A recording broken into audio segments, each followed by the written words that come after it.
By spring, you'll birth me 3 sons, the Mafia boss declared to the poor black woman after kidnapping her from the hospital where she saved his brother's life. He's calculated everything: her desperate need for money to pay her mother's cancer treatments, her medical skills, even her fertility. What he never planned for? When his enemies discover his plan for an heir, they mark her for death, calling her unworthy of carrying the next generation. As the powerful crime lord shields her from bullets meant for her body, something unexpected happens. The nurse who started as his prisoner begins to see beneath his ruthless facade, but just as their ice-cold arrangement melts into something dangerously real, she discovers the shocking truth. Her chance meeting with his brother was staged from the beginning, and the contract hidden in his desk reveals his true intentions for the babies growing inside her. In a world where loyalty is bought with blood, can a woman forced to give life find the power to claim her own destiny? Or will the empire built on violence destroy them both when 3 heartbeats become the most valuable prize in a generations-old war? Through trembling fingers, Amara closed her laptop, her heart hammering against her ribs. The Vitale family. Even someone like her, who stayed far from Chicago's criminal underbelly, knew that name. They controlled everything from the city's ports to its politicians, leaving a trail of bodies whenever anyone dared cross them. She paced her small apartment, running her hands through her curly hair. The medical bill on her kitchen counter seemed to mock her. $47,000 for her mother's latest round of treatment. The black credit card felt heavy in her pocket, like it was made of guilt instead of metal. "Think, Amara, think," she muttered, her nurse's training kicking in as she tried to analyze the situation clinically. The man she'd treated had multiple entry wounds, professional hits based on their placement. Someone had wanted him dead, and now that same someone might come for her. The shadow in the SUV hadn't moved for hours. Amara's apartment suddenly felt exposed, with its street-facing windows and flimsy locks. She'd chosen this place for its proximity to the hospital, never thinking she'd need to worry about security. Her phone buzzed, making her jump. It was a text from her mother. "Had a good day today, baby. The new meds seem to be working." Tears pricked Amara's eyes. Her mother had raised her alone after her father walked out, working double shifts as a housekeeper to keep food on the table. Now it was Amara's turn to take care of her, but her nurse's salary barely covered the basics, let alone experimental cancer treatments. The black credit card seemed to pulse in her pocket. She pulled it out, running her finger over her embossed name. The amount of money this card could access would probably cover her mother's entire treatment plan, with enough left over to move them both somewhere. Safe. But nothing came free from people like the Vitales. The man's words echoed in her head. "Tell no one if you want to live." She'd already broken that by calling the police, following protocol, doing her job. Would they understand that, or was she already marked? Movement outside caught her eye. The SUV's door opened, and a tall figure stepped out. Amara's breath caught as streetlights illuminated his features. It was the man from the photo, the older, more intimidating one. He looked directly at her window, as if he could see through the blinds, through her soul. Her pager beeped again, making her gasp. Another emergency code. She had to go back for her next shift in 4 hours, but how could she return to the hospital, knowing they'd found her there once already? Amara's hands shook as she checked her work bag, making sure her scrubs were packed. Her mother's photo smiled up at her from her wallet, thin from chemo, but still radiant, still fighting. That's what Amara had to do now. Fight. Survive. Figure out a way through this maze she'd stumbled into. She changed into fresh clothes, her movements mechanical as her mind raced. The hospital had security cameras. There would be records of the mysterious patient's arrival, even if his charts had vanished. Unless the Vitales had that kind of reach too, the power to erase not just papers but digital footprints. A knock at her door made her freeze. 3 sharp raps, deliberate and commanding. Amara's pulse roared in her ears as she crept to the peephole. The hallway was empty, but a white envelope lay on her welcome mat. She pressed her ear to the door, listening for footsteps, but heard only the usual hum of her building's ancient heating system. After counting to 60, she cracked the door open and snatched the envelope. Inside was a single sheet of expensive paper, the kind that felt like silk between her fingers. The handwriting was elegant, almost artistic. "Ms. Johnson, your skills impressed me tonight. My brother owes you his life. The Vitale family pays its debts. But we also protect our interests. Use the card as you see fit. Consider it a down payment on your future services. M.V." Amara sank onto her couch, the letter falling from her numb fingers. M.V. The man outside had to be M. Vital himself, coming to deliver this message personally. But what did he mean by future services? Did they expect her to become their private nurse, patching up gunshot wounds and keeping quiet about their activities? She glanced at her mother's photo again, then at the medical bill. The choice wasn't really a choice at all. She'd already been drawn into their web the moment she'd helped save his brother. The only question now was how to survive there. The SUV's engine rumbled to life outside. Amara watched through the blinds as it pulled away, its taillights disappearing into the Chicago night. But she knew this wasn't the end. It was barely the beginning. Whatever game the Vitales were playing, she was now a piece on their board. She clutched the credit card, its edges digging into her palm. Tomorrow she would go to work, treat her patients, act normal.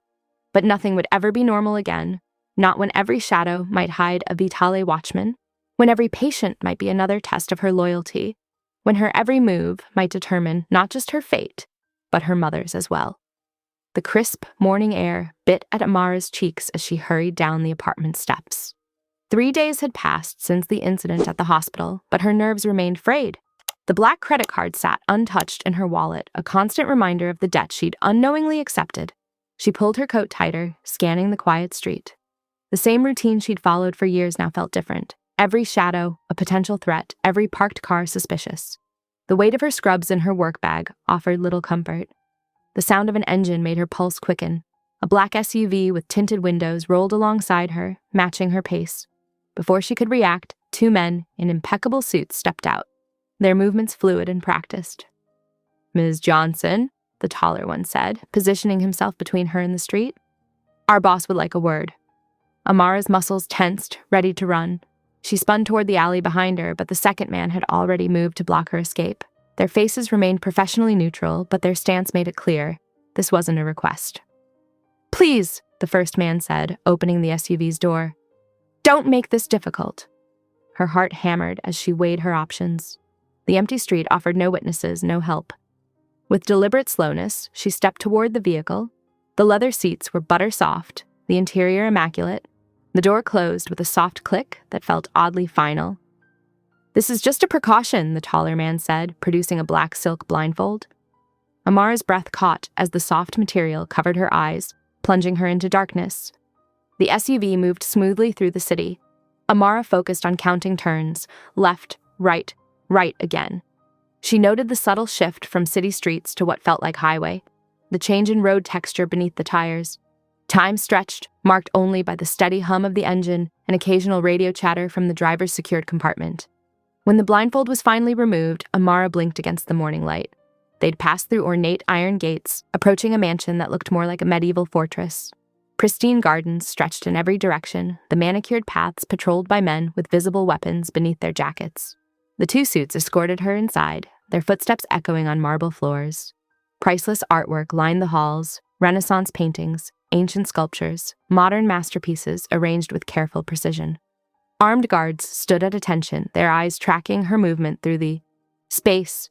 The study they led her to matched the mansion's grandeur. Floor-to-ceiling bookshelves housed leather-bound volumes. A massive desk dominated one end, its surface bare except for a single laptop and a crystal decanter. Near the window, a man stood with his back to her, his posture radiating authority. When he turned, Amara's suspicions were confirmed. The man from the photo. Older, more polished, infinitely more dangerous than his brother. His tailored suit probably cost more than her yearly salary, but it was his eyes that held her attention. Dark, intelligent, and completely unreadable. "Ms. Johnson," he said, his voice a smooth baritone. "I'm Matteo Vitale. Thank you for saving my brother Antonio's life." He gestured to one of 2 leather chairs positioned before the desk. Amara remained standing, her legs trembling slightly but her chin high. "I didn't have a choice in coming here," she said. "So let's skip the pleasantries." A slight smile touched his lips. "Direct. I appreciate that." He moved to the desk, opening a file. Amara Johnson, 28 years old, graduate of Northwestern's nursing program, top of your class despite working 2 jobs. Single mother raised you after your father abandoned you both. Now you're working overtime shifts to help pay for her stage 3 breast cancer treatments. Each fact landed like a punch. He continued, "You volunteer at 3 different community clinics. You're behind on your student loans, but never miss a payment on your mother's medical bills. You're skilled, dedicated, and, most importantly, discreet." "You've been investigating me," Amara said, her voice steady despite her racing heart. "Thoroughly." Matteo lifted the crystal decanter. "Drink?" "No, thank you." She watched him pour himself 2 fingers of amber liquid. "What do you want from me?" Instead of answering, he sipped his drink, studying her over the crystal rim. The silence stretched until Amara's nerves felt like live wires. Hours passed in that study, the light shifting from morning to afternoon to evening. Mateo asked questions about her medical training, her experience with trauma cases, her ability to work under pressure. He revealed nothing of his own intentions, deflecting her increasingly frustrated attempts to understand why she'd been brought here. As darkness fell, he finally stood. "Allow me to show you to your room." "My room?" Amara stepped back. "I need to get home. I have a shift tomorrow." "Your shift has been covered." He moved to the door, clearly expecting her to follow. "We have business to discuss in the morning." The guest suite was larger than her entire apartment, decorated in cream and gold. A king-size bed dominated the space, and a door led to what looked like a marble bathroom. Everything spoke of luxury and wealth, but Amara's attention fixed on the subtle click as Mateo closed the door behind her. "What exactly do you want from me?" she demanded, turning to face him. Mateo's expression remained impassive. "Your services," he said simply, then closed the door. The lock engaged with a decisive snap, confirming what she'd suspected. This beautiful room was still a cell, and she was now a prisoner. Sunlight pierced through the high windows, waking Amara from her fitful sleep. The bed's silk sheets felt like chains, every luxury in this gilded cage a reminder of her captivity. She sat up, noting the breakfast tray by the door, fresh fruit, yogurt, toast, and coffee arranged with 5-star precision. Beside it lay clothing, designer jeans, a cashmere sweater, and Italian leather shoes, all in her exact size. Her stomach churned at the thought of how thoroughly Mateo had studied her life, down to her measurements. But after hours without food, practicality won over pride. She ate mechanically, the gourmet breakfast tasting like ash in her mouth. The clothes fit perfectly, another unsettling reminder of Mateo's attention to detail. She had just finished dressing when a knock came at the door. 2 guards, different from yesterday's, escorted her through the maze of hallways to Mateo's study. He sat behind his massive desk, reviewing documents with intense concentration. Without looking up, he dismissed the guards with a subtle hand gesture. The door closed with an ominous click. "I trust you slept well?" Mateo finally raised his eyes to meet hers. Something in his gaze made her shiver, calculation mixed with an intensity that felt almost predatory. "Let's skip the small talk," Amara said, remaining standing despite the chair he indicated. "Why am I here?" Mateo leaned back, studying her with those unreadable dark eyes.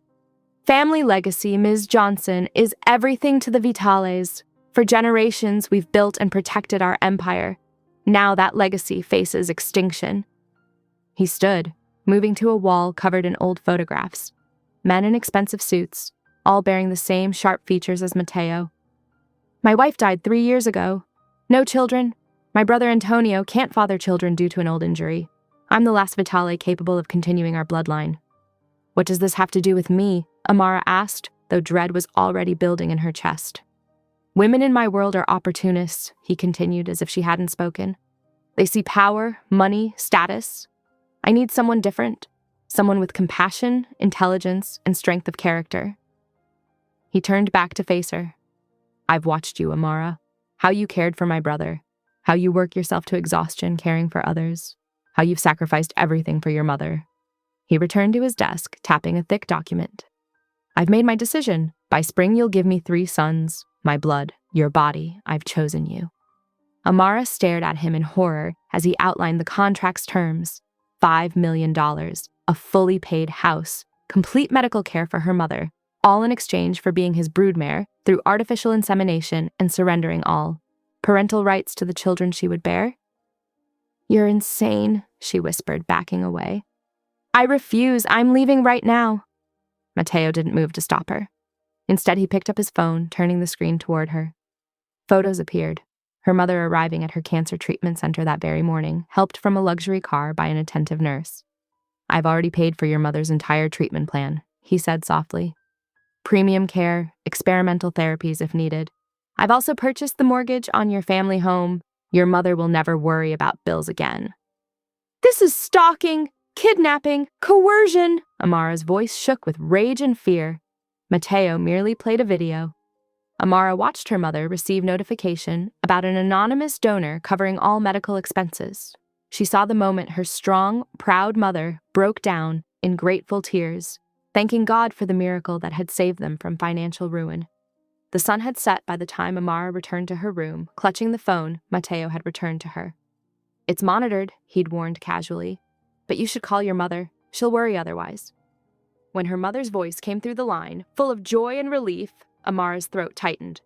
"The most amazing thing has happened, sweetie. All the medical bills, everything. It's been paid. Some anonymous donor. It must be one of those charitable foundations. I can't stop crying. God is looking out for us, Amara." Amara gripped the phone harder, tears sliding down her cheeks. She wanted to scream the truth, to expose Mateo's manipulation, but her mother's voice was stronger than it had been in months, free from the strain of constant worry. That's wonderful, Mom," she managed, swallowing back sobs. "Are you okay, honey? You sound strange." "Just tired. Double shifts, you know how it is." The lie tasted bitter. "I might need to pick up some extra shifts at another hospital for a while, out in the suburbs. The pay is better." "Don't work too hard, sweetheart. Things are looking up now. Maybe you can finally take a break." Amara pressed her forehead against the cool glass of the window, watching darkness settle over Mateo's manicured grounds. "Maybe," she whispered. "I love you, Mom." "Love you too, baby. Get some rest." The call ended, leaving Amara alone with her reflection in the window and the weight of Mateo's impossible choice crushing down on her. The phone in her hand felt as heavy as shackles, another tool in his carefully constructed trap. Beyond the glass, guards patrolled the grounds, their weapons glinting in the security lights, a reminder that every exit was watched, every movement monitored, every choice already calculated by the man who would own her future. The next morning's sunrise brought no comfort to Amara. When the guard opened her door to deliver breakfast, she was ready. Feigning weakness, she stumbled, spilling hot coffee on the floor. As the guard moved to help, she darted past him, her heart thundering as she raced down the hallway. Freedom seemed within reach as she spotted the grand staircase leading to the main entrance, but her triumph was short-lived. 2 security guards materialized from nowhere, catching her arms before she could descend the first step. Despite her struggles, their grip remained firm but careful, as if they'd been instructed not to harm her. "Impressive," Mateo's voice echoed through the hall. He descended the stairs with casual grace, looking more amused than angry. "Most don't make it past the bedroom door." "Go to hell," Amara spat, still fighting against the guard's hold. "Since you're so interested in exploring, perhaps it's time for a proper tour of your new home." He dismissed the guards with a wave. "After all, you'll be here for quite some time." Mateo led her through the mansion's sprawling interior, pointing out security features with almost sadistic thoroughness, cameras covering every angle, motion sensors in the gardens, armed patrols around the clock. "The perimeter fence carries enough voltage to stop a charging bull," he mentioned casually, "though I doubt you'll get close enough to test it." Throughout the house, Amara noticed recurring photographs of an elderly woman with stern features and penetrating eyes remarkably similar to Mateo's. Her gaze seemed to follow them from ornate frames. "My grandmother," Mateo offered, catching Amara studying one particular photo. "She raised Antonio and me after our mother died." His tone carried a weight that suggested volumes of unspoken history, but he moved on before Amara could process the information. They reached a separate wing, equipped like a private hospital. Inside one room, Antonio lay propped up in bed, looking considerably better than when Amara had last seen him bleeding on her ER table. "My guardian angel." Antonio smiled warmly, recognition lighting his features. "I never properly thanked you for saving my life." Amara noticed the subtle shift in Mateo's posture, a tightening of his shoulders as his brother commanded her attention. The dynamic between them crackled with unspoken tension, respect mixed with something darker. "Antonio," Mateo's voice carried a warning edge. "Meet the future mother of my children." The announcement landed like a bomb in the quiet room. Antonio's smile faltered as his eyes darted between them. Amara felt her face flame with humiliation and rage. "Brother!" Antonio started, but Mateo cut him off with a sharp gesture. "She's agreed to help continue our bloodline. That's all you need to know." "I haven't agreed to anything," Amara snapped. Mateo's smile didn't reach his eyes. "Let's continue our tour." In his office, he produced a thick folder containing medical records, financial statements, and detailed schedules of her mother's cancer treatments. "Your next escape attempt will have immediate consequences. Your mother's care stops the moment you disappear. The mortgage I now hold goes into immediate foreclosure." He closed the folder with deliberate precision. "You're already mine, Amara. The only choice is whether your family prospers or perishes. Before she could form a response, a knock announced the arrival of Dr. Romano, Matteo's personal physician. The older man's clinical detachment made the fertility examination that followed even more degrading. Amara lay silent as he drew blood, performed ultrasounds, and collected samples, treating her like a prized mare being evaluated for breeding. Everything appears optimal, Dr. Romano reported to Matteo, as if Amara wasn't even in the room. We can begin hormone treatments immediately to prepare for the first implantation attempt. That evening, Amara stood on her suite's balcony, staring down at the manicured gardens 3 stories below. The drop would be fatal, perhaps the only escape route Matteo hadn't thought to guard. Movement caught her eye, and she spotted him walking the grounds alone, his dark suit blending with lengthening shadows. As if sensing her gaze, he looked up, their eyes locked in silent combat, his confident ownership against her desperate defiance. Amara felt the weight of his expectations pressing down like physical bonds, but she wouldn't give him the satisfaction of seeing her break. With deliberate slowness, she turned her back on him and walked inside. She might be trapped for now, but she refused to be broken. Somewhere in this gilded cage, there had to be a weakness, a flaw in his perfect plan. She just had to stay strong enough to find it. Her fingers traced the delicate trim of her expensive prison as she paced the room. Every luxury surrounded her: silk sheets, crystal vases filled with fresh flowers, a closet of designer clothes in her size. Yet each beautiful item felt like another link in the chains binding her to Matteo's will. From her window, she could see guards changing shifts, memorizing their patterns. She noted the times meals arrived, which servants entered her room, how long each security patrol took to complete their rounds. If she couldn't find an immediate escape, she would gather intelligence until an opportunity presented itself. The setting sun painted her room in shades of blood and gold, a fitting palette for the bargain she'd been forced into. On her bedside table, a photo of her mother smiled up at her, Matteo's pointed reminder of exactly what she stood to lose if she defied him. A week passed like a slow-moving fog at the Vitale mansion. Amara sat rigidly in one of the leather chairs in Matteo's study as Dr. Romano delivered his report. Perfect health, exceptional fertility markers. The doctor's clinical tone made her feel like livestock being evaluated. She's an ideal candidate for multiple implantation. Matteo's satisfaction radiated from behind his massive desk. Excellent. Begin the hormone treatments immediately. Amara had settled into a carefully monitored routine. Guards shadowed her to approved areas, the library with its towering shelves, the manicured gardens with their stone fountains. Every step was watched, every movement noted. That evening, Matteo insisted she join him for dinner. The formal dining room stretched endlessly, making the space between them feel vast, despite sitting at adjacent corners. "Tell me about your work in the ER," he said, cutting into his steak with precise movements. "I prefer treating patients who consent to care," Amara replied coldly. Before he could respond, the dining room doors burst open.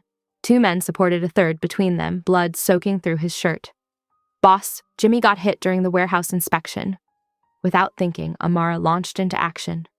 "Lay him on the table. I need clean towels, hot water, and your first aid supplies."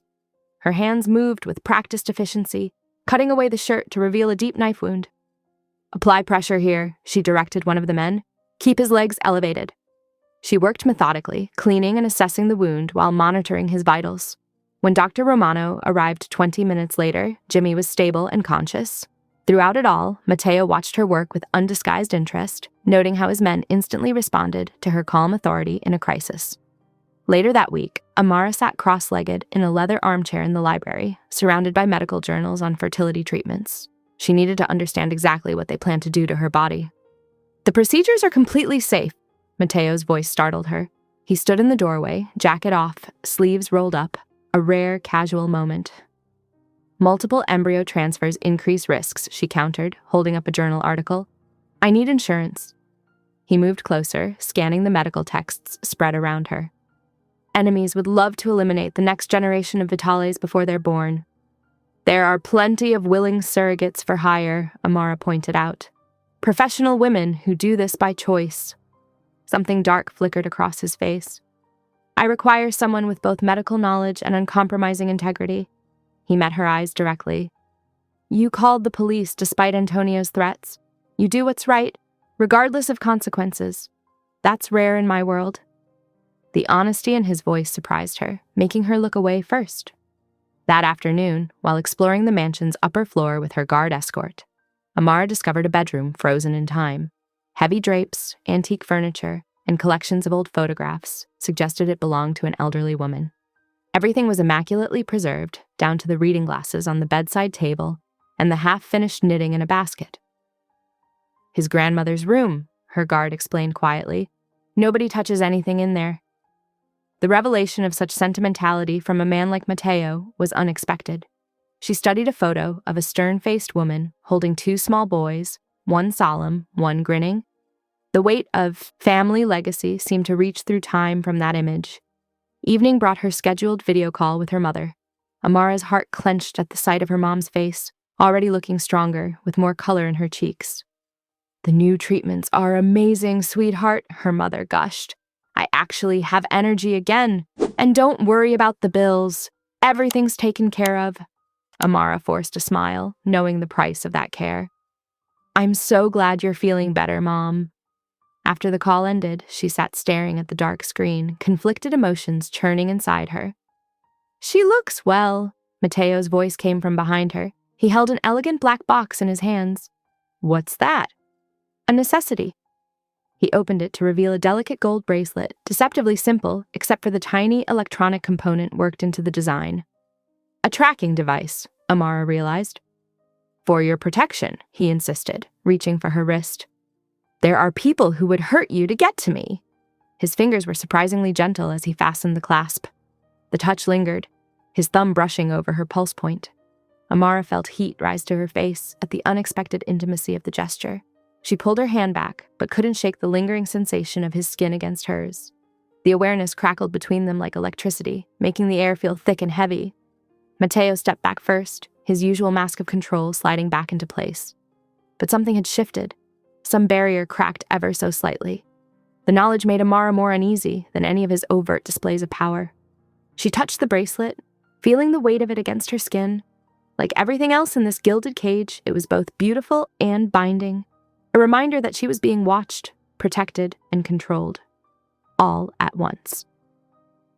The tracking device blinked steadily, a tiny green light marking her position in Matteo's carefully ordered world.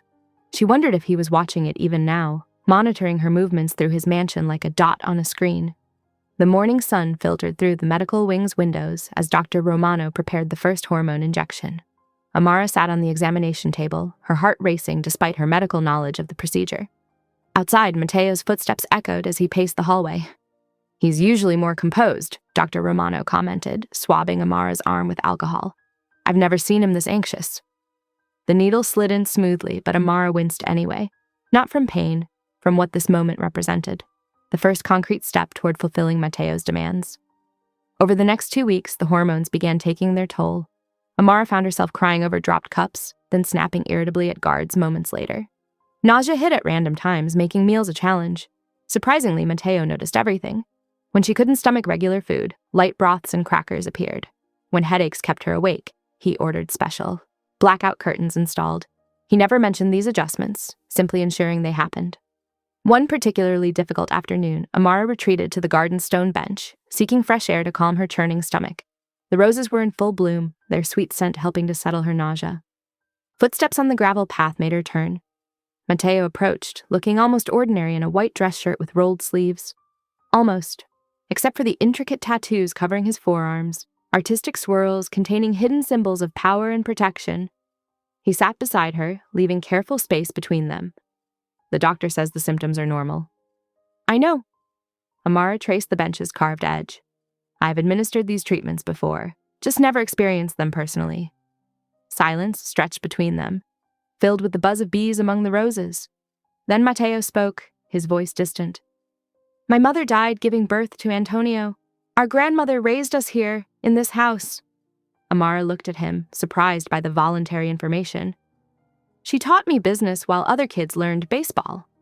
A ghost of a smile touched his lips. "By 14, I was sitting in on family meetings. By 16, making decisions. Antonio was still young. Someone had to protect him, provide for him." "You became his father more than his brother," Amara observed. Matteo's jaw tightened. "I became whatever was necessary. Father, brother, protector, provider. The family business was failing when our parents died. I rebuilt it, expanded it, made sure Antonio would have everything he needed. Through illegal means. Through effective means. His eyes met hers, challenging. The world isn't as black and white as you think, nurse. Before she could respond, alarms blared through the garden. Mateo moved instantly, pushing Amara behind him as armed guards rushed toward them. Inside now, he gripped her arm, hurrying her toward the house, as shots rang out somewhere beyond the garden walls. They ran through corridors, Mateo's body angled to shield her.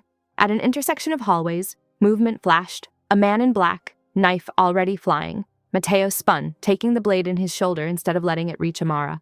Without hesitation, he drew his own weapon and fired. The attacker crumpled, dead before he hit the marble floor. "The panic room!" Mateo ordered through gritted teeth, blood staining his white shirt crimson. Inside the fortified room, Amara immediately switched to nurse mode. "Sit down and remove your shirt." "I'm fine." "Sit. Down." Her tone brooked no argument.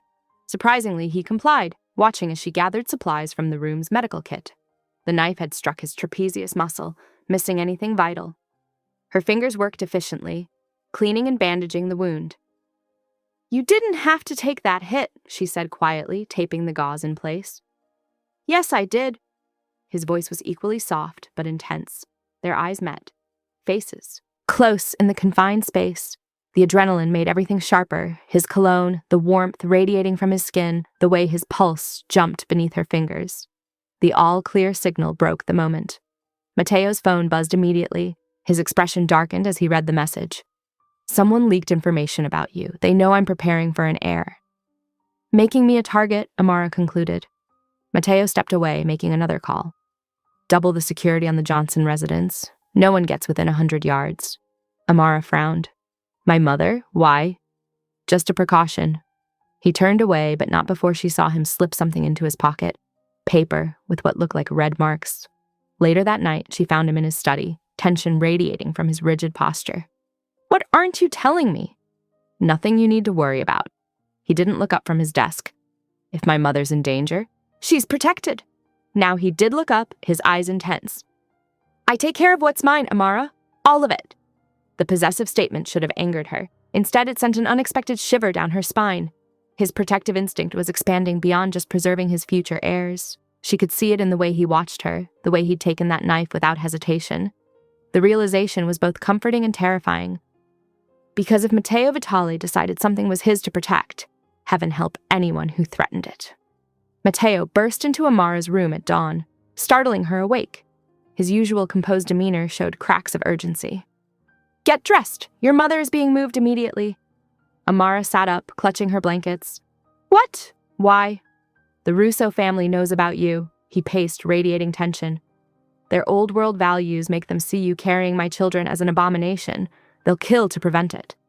"You're being dramatic." Matteo pulled out his phone, showing her security footage. Men in dark clothes watched her mother's apartment building, taking photos. These were taken yesterday. The Russos are traditional to the point of bigotry. A black woman carrying the next generation of Vitales? His jaw clenched. "They won't allow it." Fear gripped Amara's chest. "Where are you taking her?" "A private estate with round-the-clock security. She'll think it's a medical retreat, part of her anonymous benefactor's care package." "I want to see her first." "No time. My men are moving her now. Pack your things. You're relocating to my wing of the house." "Your wing?" "Connected to my personal quarters through a shared sitting room. Easier to protect you both that way." An hour later, Amara stood in her new suite, a luxurious prison within reaching distance of her captor. The sitting room connected their spaces like an airlock between worlds. That afternoon, she video called her mother, trying to keep her voice steady. "Oh, honey, this place is amazing," Mrs. Johnson gushed. "The doctors, the treatments, even the food. I feel blessed." Amara forced a smile, noting the healthy glow in her mother's cheeks. "I'm so glad you're comfortable there." After ensuring her mother's safety, anger propelled Amara into Matteo's study. "You've put both our lives at risk." He looked up from his desk. "I've protected you both. By making us targets, if you hadn't..." A knock interrupted them. The doctor entered carrying his medical bag. "Ready for the procedure." Amara's stomach dropped. The first insemination. She'd almost forgotten in the chaos. "I'll be present," Matteo announced. That's not necessary, Amara started. It's my right as the father. The procedure was clinical and uncomfortable. Amara stared at the ceiling, trying to disconnect from her body. Then Mateo's hand slipped into hers. She almost pulled away, but his thumb began tracing small circles on her skin, an absent gesture that seemed unconscious. The simple touch anchored her, making the invasion of her body somewhat more bearable. The next 2 weeks established a strange routine. Amara learned Mateo's patterns, how he reviewed security footage before bed, lingering on shots of her mother's safe house. His protection went beyond their contract, becoming almost personal. She caught him watching her too, when he thought she wasn't looking. His dark eyes followed her movements with an intensity that made her skin prickle. Their shared space created unavoidable intimacy. She learned he preferred coffee black in the morning, but switched to espresso after lunch. He discovered she hummed while reading, soft, unconscious melodies that made his typing pause. 18 days after the procedure, the doctor delivered the news. The insemination wasn't successful. Alone in her room, Amara pressed her hand to her flat stomach. She'd convinced herself success would start the countdown to freedom. The disappointment surprised her.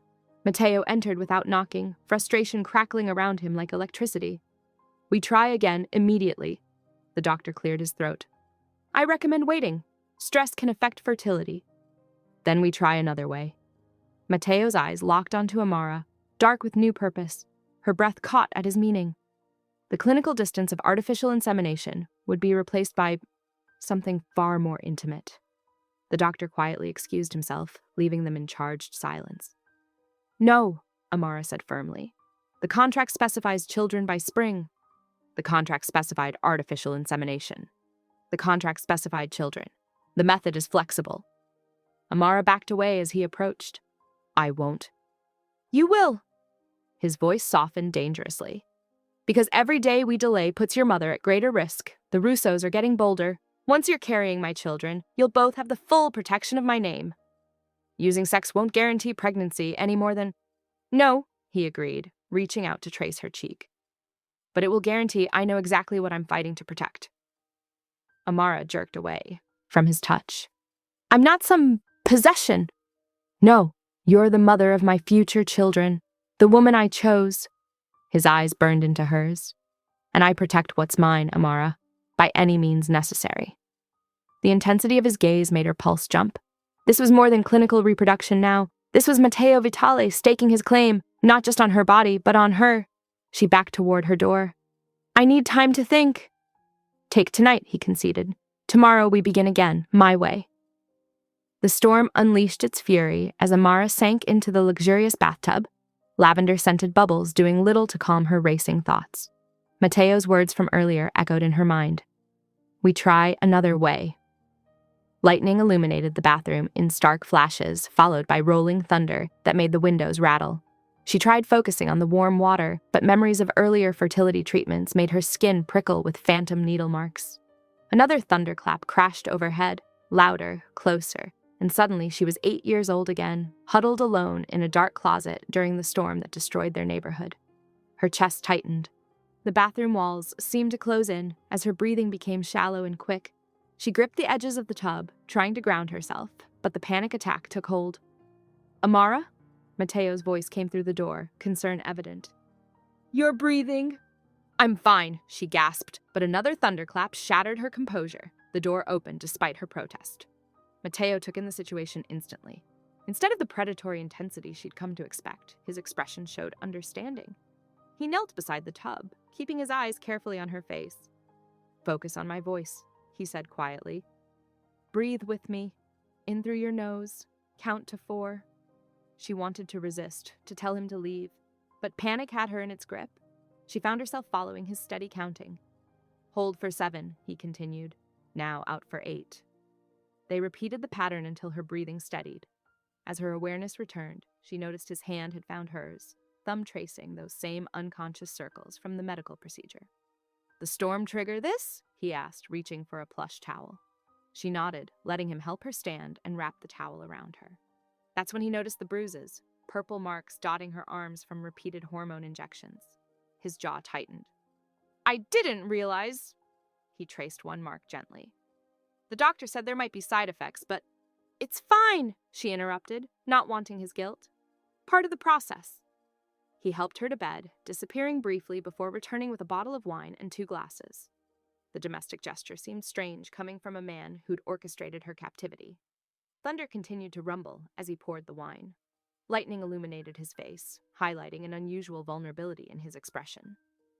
"I was 5 when my mother died," he said suddenly. "Giving birth to Antonio." I watched it happen. The pain in his voice was raw, unexpected.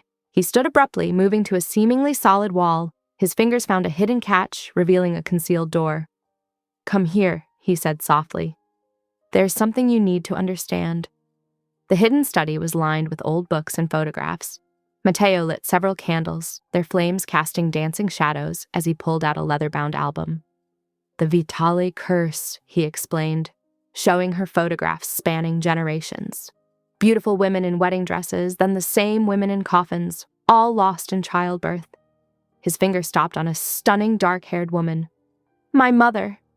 Understanding dawned. "This is why you wanted a surrogate, someone with medical training." "I need sons to secure the family line," he admitted, "but I need their mother to survive even more." The storm's intensity matched the weight of his confession. Suddenly, the power cut out, plunging them into darkness broken only by candlelight and lightning. "My father left when I was 4, Amara found herself saying. "Just disappeared one day. My mother worked 3 jobs to keep us afloat." "Is that why you became a nurse?" "Partly. My grandmother got sick when I was 16. The hospital was understaffed, overworked. She didn't get proper care." Amara's voice cracked. "I promised myself I'd help others avoid that pain." The candlelight softened Matteo's features as he listened. Without the harsh overhead lights, he looked less like a crime lord and more like a man carrying generations of family tragedy. Thunder rumbled again, but its power was waning. In the intimate darkness, Matteo moved closer, his hand lifted to her face, hovering just above her skin, asking permission. When she didn't pull away, he closed the distance. His lips met hers with unexpected gentleness, none of the demanding possession she'd anticipated. The kiss was almost reverent, as if he feared she might shatter. Her mind screamed to resist, but her body betrayed her. She found herself leaning into his touch, her hands sliding up his chest. He pulled her closer, deepening the kiss while maintaining that surprising tenderness. The storm's fury diminished to distant rumbles, but a different kind of electricity crackled between them. The line separating captor and protector blurred with each passing moment. His hands tangled in her hair as the kiss intensified, yet still held that edge of careful restraint. In the candlelit darkness, with thunder fading into the distance, Amara felt the shift in their dynamic. This wasn't just about contracts or heirs anymore. Something more dangerous was developing, something that made her heart race for reasons that had nothing to do with fear. Morning sunlight filtered through heavy curtains as Amara stirred, immediately aware of the warm weight across her waist. Matteo's arm held her possessively, his breath steady against her neck. Her body ached in ways that reminded her of their night, together, how his careful restraint had crumbled, how her resistance had melted under his touch. She felt him wake, his body tensing slightly before relaxing. He reached for his phone on the nightstand, scrolling through security updates with his free arm still draped over her. The gesture felt oddly domestic for a man who'd orchestrated her captivity. "Your mother's safe," he murmured, setting the phone down. "Slept well, had breakfast in the garden." Amara shifted to face him, unsure how to navigate this new dynamic. Last night had changed things, but she wasn't certain how or what it meant. His eyes studied her face, searching for regret perhaps, or rejection. "We should get ready for breakfast," she said finally, breaking the loaded silence. He nodded, but his hand traced down her bare arm before releasing her. The simple touch sent shivers through her body, betraying how deeply he'd affected her. Over breakfast in his private dining room, Matteo was all business again, though his eyes lingered on her more than usual. "We'll continue natural attempts," he stated, as if discussing a contract revision. "The doctor suggests reducing hormone treatments to minimize side effects." Amara focused on her tea, fighting a blush at his clinical description of what had become decidedly non-clinical encounters. Days blurred together in a strange new routine, nights filled with passionate encounters that left her breathless and confused. Days where she was reminded of her captivity, guards still following her, movements still restricted, even if her cage grew more comfortable. Matteo's touch became possessive yet tender, his control extending to her pleasure as much as her freedom. She found herself responding to him with increasing abandon, their physical chemistry undeniable, even as she questioned her own emotions. 3 weeks after that first storm-dark night, Amara noticed changes in her body. Her breasts felt tender, certain smells turned her stomach. During her daily supervised walk in the medical wing, she quietly pocketed a pregnancy test. Alone in her bathroom, she stared at the positive result with trembling hands. Emotions warred inside her: fear, uncertainty, and something dangerously close to hope. She hid the test in her vanity drawer, needing time to process carrying the child of a man who'd essentially blackmailed her into this position, yet who showed such unexpected depths of feeling. That evening, Mateo found the test while retrieving his cufflinks from her vanity. She'd taken to storing them after their nights together. His sharp intake of breath made her turn from where she sat reading. He held the test like it might shatter, expression transforming from shock to something like reverence. Crossing to her, he knelt, placing a gentle hand on her still flat stomach. "You're certain?" he whispered. She nodded, watching his facade of control crack further. He immediately called his doctor, pacing as he waited for her arrival. The ultrasound revealed more than either expected. The doctor moved the wand carefully, then smiled. 2 heartbeats, she announced. Twins. Mateo's face transformed with pure joy. No calculation, no triumph, just genuine elation that knocked Amara off balance. She'd never seen him so unguarded. That night, he dismissed the guards from their wing entirely. A first since her arrival. He'd arranged dinner himself, she realized, noting the careful table setting and her favorite foods. He was trying, in his way, to shift their arrangement into something resembling a real relationship. "You don't have to," she said softly when he pulled out her chair. "I want to," he replied simply. They were awakened past midnight by Mateo's violent nightmare. He thrashed, calling out for his mother. Amara shook him gently awake, and he clutched her to him desperately. "You can't leave me too," he whispered into her hair, vulnerability raw in his voice. His hand found her stomach in his half-awake state. "I swear," he murmured to their unborn children. "You'll never know that pain. Never feel that loss." Long after his breathing steadied back into sleep, Amara lay awake, his arms still protective around her middle. She saw now the deep wounds driving his obsession with family, the boy who watched his mother die, the man determined to prevent history from repeating. Her hand covered his where it rested on her stomach. She wondered if she was falling victim to Stockholm Syndrome, or if something genuine was growing between them, as real as the tiny lives they'd created. The lines between captor and protector, manipulation and care, had blurred beyond recognition. His words from weeks ago echoed in her mind. "I need you to survive." She was beginning to understand it wasn't just about producing heirs anymore. The question was whether she could trust this evolution in their relationship, or if she was simply seeing what she wanted to see in a man who'd orchestrated her captivity with calculated precision. The late afternoon sun filtered through bulletproof glass as Amara stood in Mateo's study, one hand resting on her slightly rounded stomach. At 12 weeks pregnant with twins, the morning sickness had finally begun to ease.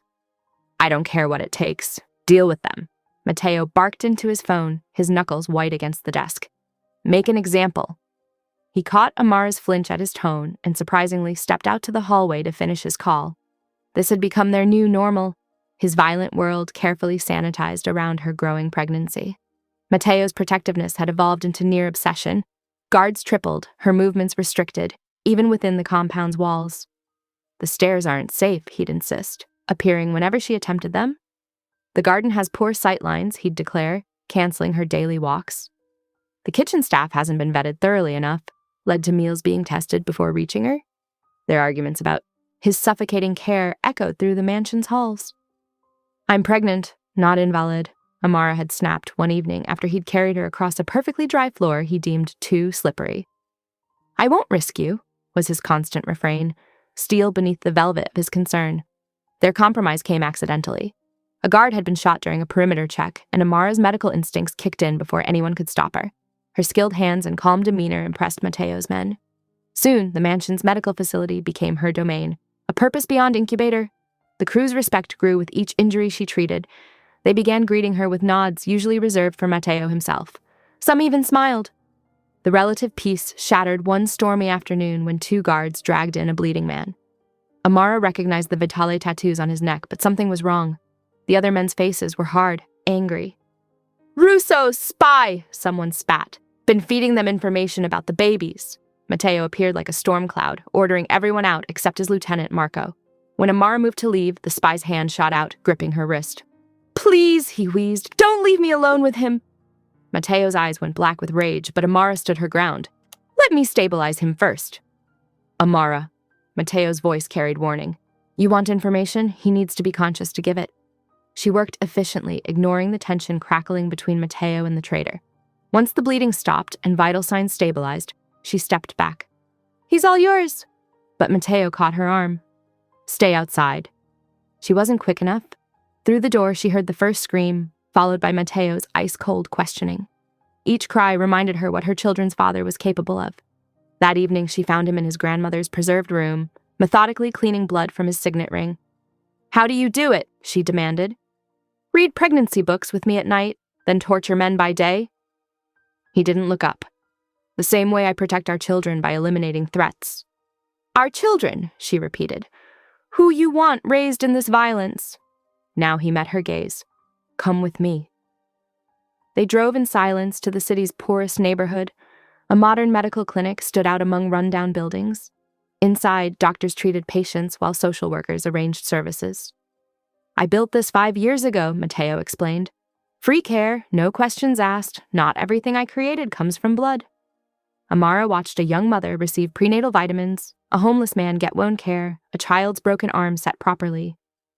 "Why show me this?" "Because you need to see all of me, the monster and the man." The next day, he surprised her with a visit to her mother's safe house. Mrs. Johnson looked years younger, her cancer treatments clearly working. While Matteo gave them privacy, her mother's sharp eyes noticed everything. "This benefactor of yours, he's more than that, isn't he?" Amara touched her stomach unconsciously. "It's complicated. Life usually is, baby. But I see how he watches you, and how you watch him back." That night, returning home, Matteo produced a portable fetal monitor. They lay in bed, listening to their son's strong heartbeats. "Why now?" Amara asked. "The clinic, my mother, this freedom?" His fingers traced patterns on her skin. "Because I want you to choose to stay, not because of contracts or threats. Because you want this, us." She didn't answer, but when his lips found hers, her response held no reluctance, only desire, only choice. In the darkness, she wondered if it was really choice when her heart had already decided without consulting her head. His hands played protective over their children, while his mouth claimed hers with passionate possession. The lines between captivity and choice had blurred beyond recognition. Amara perched on the edge of the examination table, the paper crinkling beneath her as the doctor spread cold gel across her rounded belly. At 4 months, her pregnancy was already more pronounced than typical, her body adapting to multiple occupants. Matteo stood beside her, his usual commanding presence reduced to anxious hovering as the ultrasound wand glided across her skin. The doctor's eyebrows rose as he studied the screen. "Well, this is unexpected." Matteo's hand tightened on Amara's shoulder. "What's wrong?" "Nothing's wrong," the doctor assured them, adjusting the angle. "But we've been monitoring 2 heartbeats all this time. Today I'm clearly seeing 3 distinct fetuses. You're carrying triplets, Ms. Johnson, all male." Amara's breath caught. 3 babies. Her free hand instinctively moved to her stomach as she stared at the screen where 3 tiny forms floated in their private universe. "3 sons," Matteo whispered, his voice thick with emotion. His fingers traced the outlines on the screen. "Just as I said, 3 Vitale heirs at once." The doctor cleared his throat. "We need to discuss the increased risks. Multiple pregnancies are always more complicated, and with 3... He glanced meaningfully at Matteo. "Given your family history, we'll need to be extremely cautious. I'm recommending modified bed rest by the 6th month and constant monitoring throughout the 3rd trimester." Matteo was already pulling out his phone. "I want the best maternal fetal specialists on call. The nursery needs to be completely redesigned. Everything in triples." His excitement barely masked an undercurrent of anxiety. That evening, the mansion's formal dining room hosted an intimate celebration. Crystal glasses sparkled under the chandelier as Matteo's inner circle gathered, including Antonio, who still moved carefully from his healing wounds. Matteo stood at the head of the table, his hand possessively on Amara's lower back. "Tonight we celebrate not just new life, but the future of our family," he announced. "I present Amara Johnson, mother of..."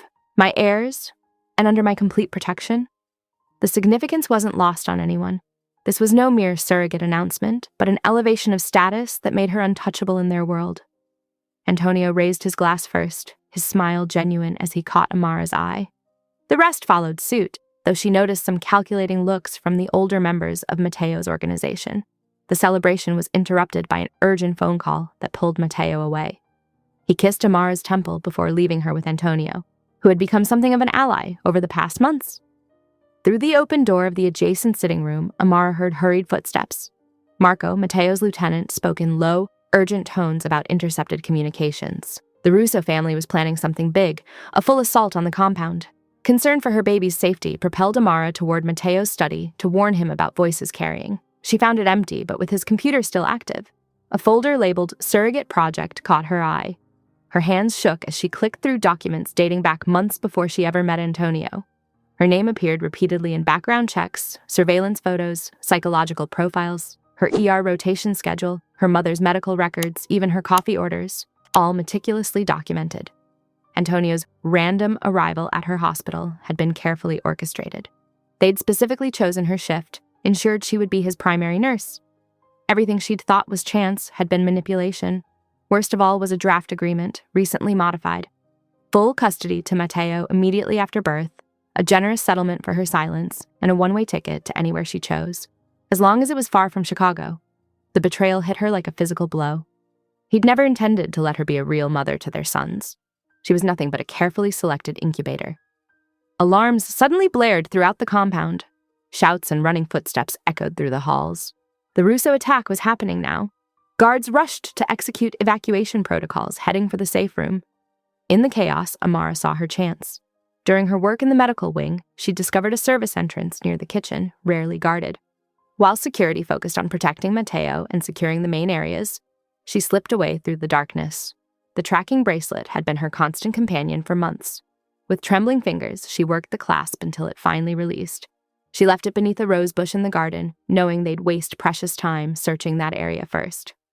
Gunfire erupted behind her as she crept along the compound's outer wall. Her nurse's ID was the only thing she carried, her lifeline back to her old identity. Tears streamed down her face as she pressed one hand protectively over her stomach, feeling the slight flutter of movement within. "I won't let him take you," she whispered to her. "Sons," as she disappeared into the night. "We'll find another way." Behind her, the Vitali compound erupted into war, but Amara didn't look back. She had 3 lives to protect now, and no one, not Matteo, not the Russos, not anyone, would take that away from her. The tiny apartment felt like it was closing in on Amara as she paced the worn carpet, one hand pressed against her expanding belly. 2 weeks of hiding had aged her years. Her once-long hair now hung in a short, honey-blonde bob, a desperate attempt to change her appearance that still startled her when she caught her reflection. Maya's spare room offered bare necessities: a twin bed, a rickety desk covered in medical textbooks, and blackout curtains that stayed perpetually closed. The walls felt paper-thin, every footstep in the hallway making her freeze like a hunted animal. She checked her burner phone, another gift from Maya, who believed she was helping a colleague escape an abusive relationship. If only the truth were that simple. 3 missed calls from Maya lit up the screen. Sinking onto the bed, Amara pressed her fingers against her temples, trying to will away the dizziness that had become increasingly frequent. The medical textbooks scattered around her confirmed her fears. Carrying triplets was dangerous enough in the best circumstances. Without proper prenatal care, she was gambling with 4 lives. Through Maya, she learned her mother remained comfortable in Matteo's medical retreat, receiving top-tier cancer treatment. The continued care was calculated. Matteo knew she'd check on her mother. He was playing a long game, waiting for her desperation to drive her back. Nausea rolled through her as she stood too quickly. The room spun, forcing her to grip the desk for support. Her blood pressure had been climbing steadily. She'd been recording it manually in a notebook, watching the numbers rise with growing concern. Sleep offered little relief. Her dreams were a tormented mix of memories. Matteo's gentle hands on her stomach as they listened to heartbeats, his cold efficiency as he tortured for information, the tenderness in his eyes during storms, the calculated manipulation revealed in those damning documents. A sharp knock made her jump. "It's just me," Maya called softly before entering with a paper bag. Her friend's dark eyes widened at Amara's pallor. "You look worse." "I'm fine," Amara lied, accepting the bag containing prenatal vitamins and a new blood pressure cuff. Maya crossed her arms. Let me check you. Maya. Doctor's orders. Maya's tone brooked no argument as she wrapped the cuff around Amara's arm. Her frown deepened at the reading. 150/95. This isn't good. It's just stress. Stress doesn't usually... Maya stopped, noticing the ultrasound photo partially visible under a book. She pulled it out before Amara could stop her. Are these triplets? Amara snatched the photo back, but the damage was done. You need specialized care, Maya insisted. Multiple pregnancies are high risk, even with proper medical supervision. You're a nurse. You know this. I can't go to a hospital. Amara's voice cracked. He'll find me. Who exactly are you hiding from? Maya asked softly. What kind of man has this much power? Before Amara could respond, pain knifed through her abdomen. She doubled over, gasping. When she straightened, her pants were spotted with blood. Maya's professional calm took over. This isn't a debate anymore. You're showing signs of preeclampsia. Without intervention, you could lose all 3 babies.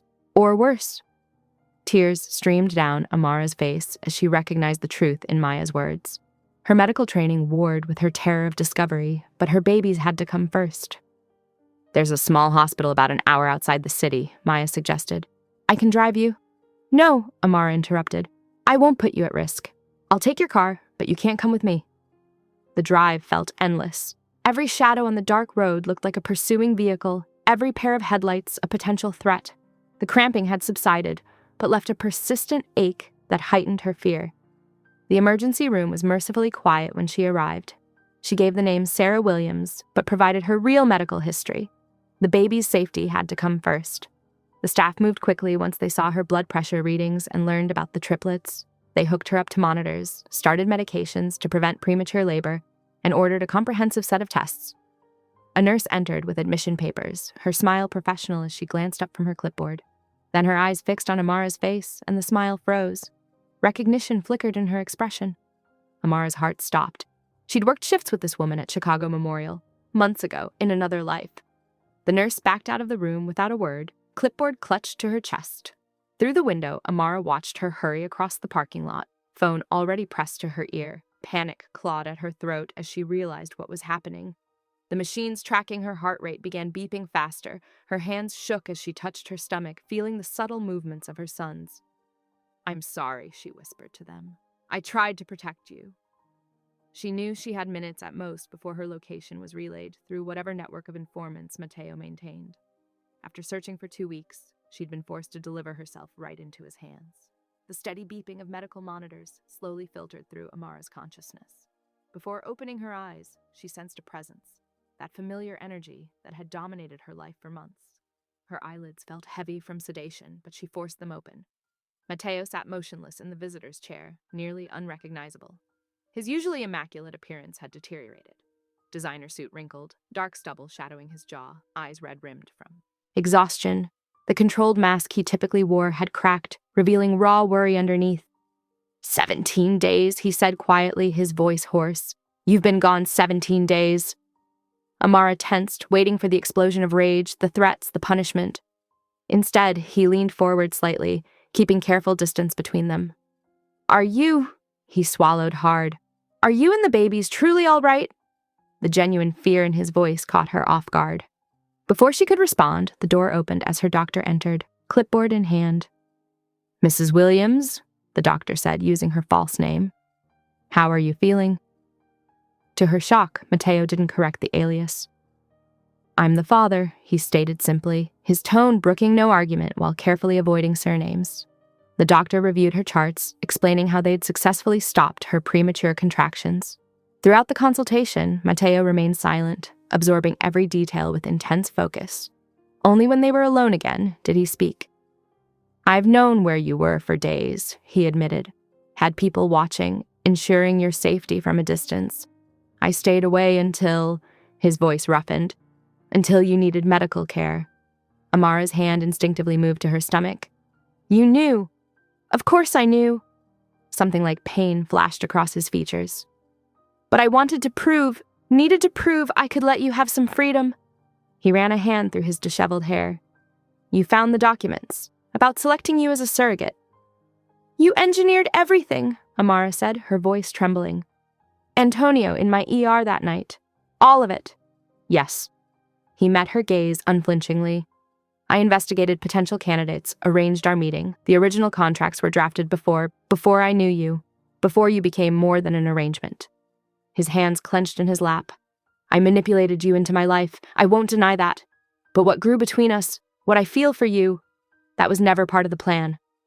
And the babies, Amara demanded. What are your real intentions for our sons? Without speaking, Mateo reached for his briefcase, removing a thick folder. He placed it on her bed within reach. Inside, Amara found legal documents, completely different from what she'd discovered on his computer. These granted her full custody, generous co-parenting rights, and financial provisions, far exceeding the original agreement. Take our sons and go if that's what you want, he said, his voice cracking slightly. I'll ensure your protection from a distance. His composed facade crumbled further. But know that letting you go will destroy me. The raw honesty in his voice made her breath catch. Before she could process his words, gunfire erupted in the hallway. Mateo was on his feet instantly, body tensing as shouting echoed through the corridor. Russo! He growled, already moving. His men engaged the attackers, their gunfight intensifying. Mateo quickly barricaded the door, phone pressed to Yo, his ear as he called for reinforcements. The chaos outside triggered Amara's monitors, their steady beeping becoming erratic as her stress levels rose. New alarms joined the cacophony, warning of the baby's distress. Mateo's head snapped toward the sound, his face hardening with decision. He retrieved his backup weapon, checking it efficiently before approaching her bed. To her surprise, he pressed the gun into her hand. Protect our sons, he instructed, demonstrating the safety mechanism. His hand lingered on hers for a moment before he leaned down, pressing a kiss to her forehead with unexpected gentleness. Moving to the door, he paused only briefly to meet her eyes one final time. Then he slipped into the hallway, leaving her alone with the weapon and their unborn children. Through the barricaded door, she heard his voice ring out clear and commanding. I'm the one you want! His footsteps receded down the corridor, drawing their enemies away from her location. Amara's hands shook as she gripped the gun, its weight foreign yet necessary. The monitors continued their frantic beeping as she struggled to calm her breathing, knowing her panic could harm the babies. Outside, the gunfire grew more distant as Mateo led the danger away from his family, sacrificing his own safety to protect them. Her medical training warred with her instinct to follow him, to help somehow. But her sons kicked within her, reminding her that she carried precious cargo that needed protecting. She positioned herself with a clear view of the door, gun steady despite her trembling hands, and waited, a mother preparing to defend her children, just as their father defended them all. The monitor screamed as another contraction gripped Amara, more intense than before. Medical staff huddled in her room, barricading themselves from the chaos outside. Dr. Chen checked her vitals, face grim. The stress has triggered active labor. We can't stop it this time. But it's too early, Amara protested, her medical knowledge warring with maternal fear. They're only 32 weeks. We need to move to the OR now, Dr. Chen insisted. These babies are coming whether we're ready or not. Through the window, muzzle flashes lit up the darkening sky. The sound of gunfire drew closer, then farther away, and deadly dance echoing through the hospital corridors. A nurse slipped into the room, breathless. They've got the lobby secured. I saw Mr. Vitale himself down there, facing off with some other boss-looking type. Amara's heart clenched. The hospital lights flickered ominously as orderlies transferred her to a gurney. Each bump and turn sent fresh waves of pain through her body. The babies moved restlessly within her, sensing her distress. The operating room was eerily quiet compared to the chaos outside. Dr. Chen worked efficiently, preparing for the emergency C-section while explaining each step to keep Amara calm. The spinal block numbed her lower body, but she remained fully conscious, silently praying for her son's survival. Beginning the incision, Dr. Chen announced. Minutes that felt like hours passed. Here comes baby A. A thin cry pierced the air, strong despite the prematurity. Tears streamed down Amara's face as she caught a glimpse of her first son being whisked to the waiting NICU team. Baby B is next, Dr. Chen said. Another cry joined the first, equally vigorous. 2 healthy boys so far. As the doctor worked to deliver the final triplet, the OR doors burst open. Mateo stood in the doorway, a sight that made several nurses gasp.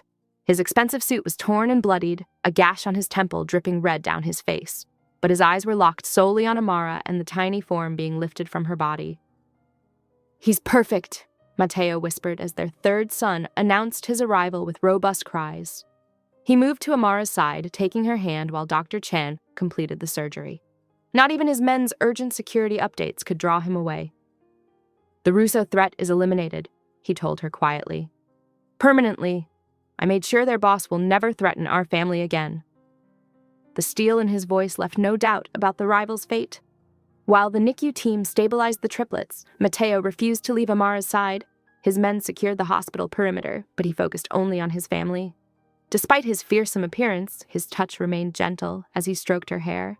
Days passed in their private hospital suite, now filled with flowers and the soft sounds of 3 healthy babies. Amara watched in amazement as Mateo held their sons, his large hands impossibly tender with their tiny bodies.